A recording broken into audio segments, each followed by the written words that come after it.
Hey everybody, John Ryan here from IGN.com, and we're looking at Dishonored, new this week from Arcane Studios. You might remember them from way back in the day with Dark Messiah of Might and Magic, or Bioshock 2 more recently. One of the coolest things about this game is that you're really allowed to play in pretty much any way you want. I personally opt for a little more stealthy approach, but that doesn't mean it's not equally fun to, unleash complete hell on the streets of Dunwall. Here I'm going to show you one of the earlier missions in the game and take a look at the different ways you can go about completing it. Our target's this guy known as the High Overseer. He's the leader of what's basically like a government-sanctioned cult, and he had a hand in the death of the Empress, which he then helped frame you for. So, yeah, he's gotta go.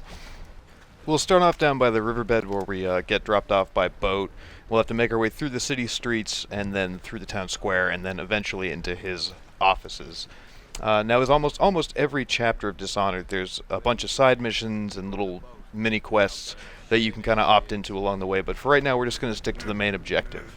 Now, as it's early on in the game, stealth is going to be largely preferable to direct confrontation with the City Watch. Your health is lower, your supernatural powers aren't as godlike as they'll be later on. It doesn't mean that you can't have your own citywide murder party. I just, I wouldn't really recommend it, not quite yet. Now, there's a couple of checkpoints that you'll have to get past before you can actually get to your target. And we're going to go the first route we're going to take is the really stealthy approach. And this is, you're not going to get seen by any guards, any foot soldiers, anybody. You're just going to sneak in, do the deed, and get out. Now you can use your either jumping, which is also a climbing function as well, or you can use your blink ability, which is basically the game's teleport function. But so right here we just climbed over a couple of wooden crates, end up onto a roof, and there we go. We're past checkpoint number 1, and we're just going to run along this air duct over here. None of the guards are going to see us, because, we're super quiet even though we're running in pretty much plain daylight. But nobody seems to look up in this universe, which is fine. For our purposes, that's absolutely perfect. Now, if you jump down to right over here, you're actually going to hurt yourself. So we're going to blink down, use that teleport function instead, and then sneak past the rest of the patrol, and then down this way to a side alley to get around checkpoint number 2. So there's a kind of a unsavory fellow hanging out in this alleyway, so we're just kind of going to wait for him to look the other direction for a minute. And there he goes, so we're going to blink over this way. And you can really use blink to your advantage, especially when you're trying to take people out quickly and quietly. We're doing the non-lethal thing right now. I could have just slit his throat if I felt like it, but a lot of times, if you're going to play this fully stealth route, you're also going to play the non-lethal way as well. So we've got another group of thugs over here. We're just going to leave them alone, not really deal with them. That's your dark vision power. That gives you the ability to see enemy movement, line of sight. So we're just going to blink past these guys over here and up to the next section. Right now we've actually passed by the second checkpoint already as we get the little notification right there. And now we just have to get to the door at the end of the alleyway, and we're off to kill the High Overseer. So there's a guard in that booth over there, and then a couple other guys patrolling down by the checkpoint itself. So if you're speedy enough and you pay attention to the movements of where the guards are going, you'll have no problem getting by. So we're looking out right now. If you lean out of cover, they won't see you. Sometimes it feels a little bit like they should, but they won't. And there you go. Quickly and safely right through to the next section. So now we go back through it. We're going to do a combination of stealth tactics and being a little bit more confrontational. We're still going to try and get through it undetected, but we're going to take a different route. We're going to go straight through the 2 checkpoints instead of around them. Now these ones are called walls of light, and they're basically just electromagnetic fields that will disintegrate you if you walk through them, so you want to try and avoid doing that. Now one of the cool options that you have is that you can reverse the polarity of the something or other. Basically you can switch it around. If you want to, you can make it so that the walls of light will hurt your enemies instead of you. This is a spring razor. It's like a proximity mine, only instead of exploding in fire and explosions, it's barbed wire basically. It's really nasty. But but it's really satisfying to see happen. We're going to be relatively peaceful on this run through. So you can see the little map that pops up. You've got a couple of different, they show you a couple of the different routes. We're going to head for that wall of light control panel over here.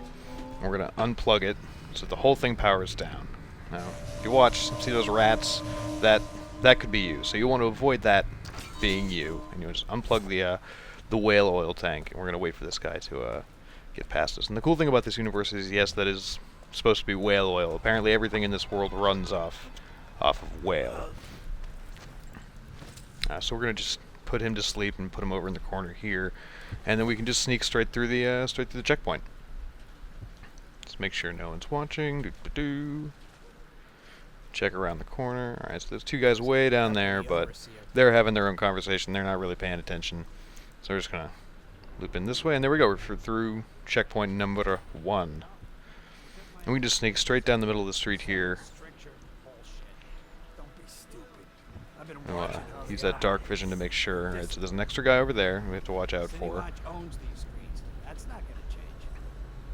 But, alright, so those guys are splitting up. It's always best if you're going down, in this case down the main road, but if you're going through a more heavily patrolled area, to try and take out as many guards as you can, preferably quietly, because if they notice you, choking out a guy like we are here, they'll probably attack you and try and stab you, and that would be the last thing that you want. That's just a really bad way to end a day. We're just going to put this guy kind of out of sight, out of mind, down these stairs over here. And then, alright, so that guy's going that way, so we're just going to use our blink ability to get right up behind him, and yeah, I didn't feel like waiting to choke him out, and it's good too because we would have gotten seen by that guy. So we just killed him. It's fine, no biggie. I'm sure he didn't have a family or anything. So there's one guy left in this area. We're just gonna sneak up behind him and put this guy to sleep. We're not gonna stab him, even though he is kind of wearing a stupid hat. But alright, so to make sure that he doesn't get found, we're just going to dump him up on top of this train car. He can have a fun time getting back down when he wakes up.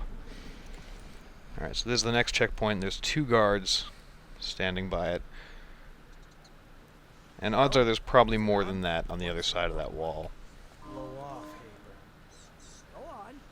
Alright, so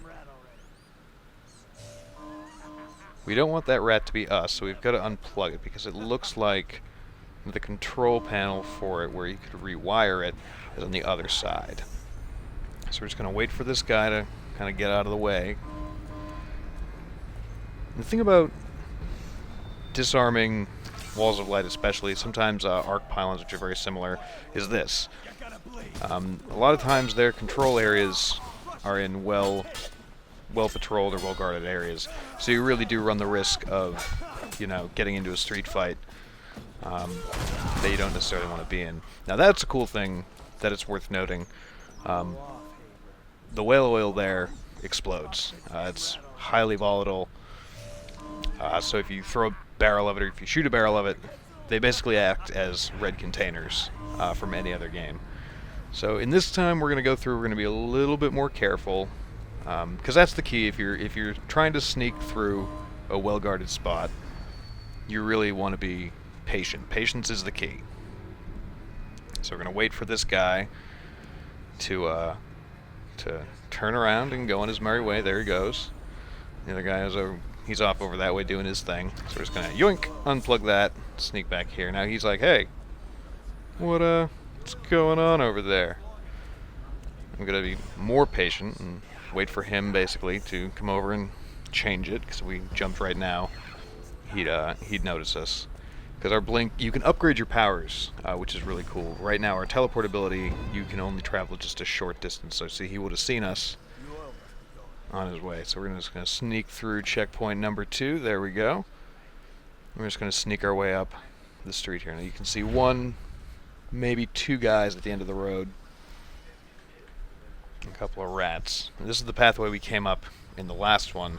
So you can see that the more out-of-the-way path was actually a lot faster than this one. Oh, and that guy is just running off. We haven't been spotted. I don't know what he's getting all excited about. He got really scared that he saw the checkpoint turn off, but whatever. So this guy's over here. He's looking at the wall of light. Alright, he's just going to keep on going. So we're going to quickly dash across the street. And, oop, I'm going to hide behind these boxes, make sure he doesn't see us. Teleporting from cover to cover is a big part of this game, especially if you're, not trying to get seen, obviously. But it also works when you're trying to escape a horde of enemies. So that guy's on his way, he's not paying attention. And here we go. We're back at the exit.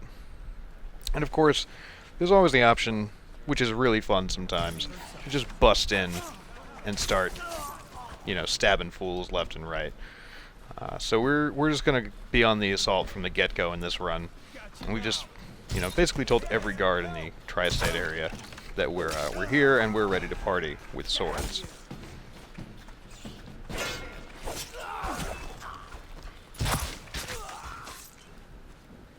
Now there are pickups and passive abilities that you can collect throughout the course of the game that will improve your combat abilities. It'll make your sword blows more powerful, you can swing your sword faster, your blocking is improved. But for right now, it's early in the game. I really like the crossbow and sword combo. Alright, so you know what now, remember how I said that you could change the polarity or whatever of the walls of light? Now, we're going to do that. We're going to take the spring razor and we're going to rewire this wall of light. Oh, who's here? Oh, you're here. You're still alive. Well, now you're not. Oh well. So we're going to go over to this control panel here, open it up, switch it off, and now we can walk right through it and no one's going to get hurt. The rats cannot actually go through it still, which is a bummer for them, but good for us, because those rats, if they decide to attack you, will, they can do some damage. So, we're going to get these guys' attention. Hey everybody, hello, how's it going? Come down this way, come see me. And this guy is, yep, he just made that mistake. But the cool thing is, you see, all of the other guards, except for these guys. Wait for it. Alright, so these two guys are going to run straight, oh, zap! But his friend didn't. The guys realize that as soon as they see one dude go through and get zapped, they can't go through it. So instead we're just going to take this chug of whale oil and just boom, blow him up. And we're also going to stab that guy for good measure. Ooh, I think there might have been a couple more barrels over there, because it sounded like a good-sized explosion. I'm going to blow these guys up, because I don't really feel like wasting bullets, because I've only got 3 left. I say we just took out pretty much all of these guys. I do feel kind of bad because I'm sure most of them had a good home life, but maybe they didn't. Maybe they were just all single guys who nobody really liked. So I'm gonna go ahead and believe that, so I sleep better at night. Now we used our rewire tool, so we go ahead and just unplug this wall of light. There we go. Oh, there's a guy. Well, now there's not a guy. When you're running through, chucking a jug of whale oil can be really satisfying. It can actually also be really effective, especially against large groups of enemies. So this guy is being kind of a d-bag and sound the alarm on us. Now I could shut it off, but I don't think there's that many. Oh, okay, there's 2 guys. I guess that's the idea of an alarm in the city. Oh! And that's just great. It's really satisfying when you see that happen. I mean, I know that's terrible of me to say, but some of the kills in combat in this game are just fantastic. Alright, so once you make it through the next area, and again, you've got a ton of options how you want to do that. You can, blink up or jump to a nearby ledge and sneak in through the 2nd floor of the building, or you can go down underground through a sewage duct and then sneak in the back door into the basement through some dog kennels. Or you can just make your way straight through the main courtyard and in the front door, which is actually a pretty viable option as well. But once you get there, once you make it to the High Overseer's office, another question is, what are you going to do about him? And one of the coolest things about Dishonored is that there's actually, in every mission, a bunch of different ways that you can eliminate your targets. Luckily for us, the High Overseer is actually planning on doing some murdering of his own, and he's poisoned one of these glasses of wine on the table here. It's meant for an unlucky captain of the guard, but there's no real reason that we can't just give him a taste of his own medicine. Take it easy there, old son. I'm all right, Colonel.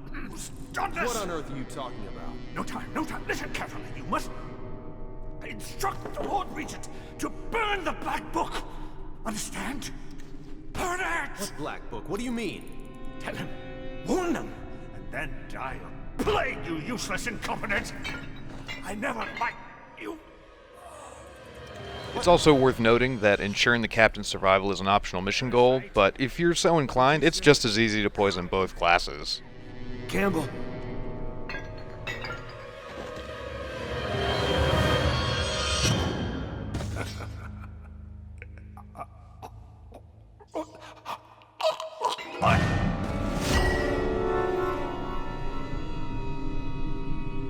Or you don't have to bother dealing with poison at all. I mean, sometimes it's just as satisfying to jump in and get your hands dirty.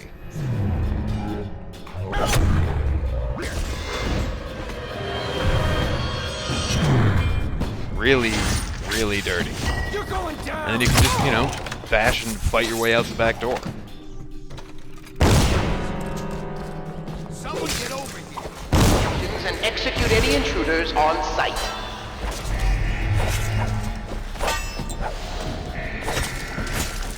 I'll feed your heart to the... This facility is now in high alert. Lockdown is now in effect. Report to your stations and execute any intruders on sight. So we've actually got the option as well to not murder him. Actually, you can get through the entire game without killing anybody, which is one of the big talking points from the developers on this title, because it's not something you really see nowadays in gaming. And it's an achievement, of course. Basically, you listen to this conversation that two guards are having outside before you get to the Overseer's office. And you'll always find it through one way or another out in the world in the mission. They never just immediately tell you, like, hey, here's what you do if you don't want to kill him. But in this case, we're going to apply this thing called the Heretics brand, which will basically excommunicate him from the Order and make him a social outcast and blah, blah, blah, blah. No one's going to have any interest in basically having him around anymore, so he's done. And I just think it's a really cool aspect that they included, because it's a really fun challenge. And of course you get an achievement for doing it for the whole game without killing anybody. So we're just going to apply this brand. And 1, 2, 3... Ooh, ow. Yeah, that would hurt a lot. But, you know, he's not dead. And so you've neutralized the target, your kill count stays at 0, and then just make your way outside and to the boat out back, and that's it. So no matter how you choose to complete each mission, either by stealth or brute force or some weird combination of the two, it's always worth going back and experimenting with different routes and different tactics, because I mean that's the real beauty of this game, is that there's almost always a different way to play. So that's it for right now. For more on Dishonored, check out our full coverage of it over at IGN.com.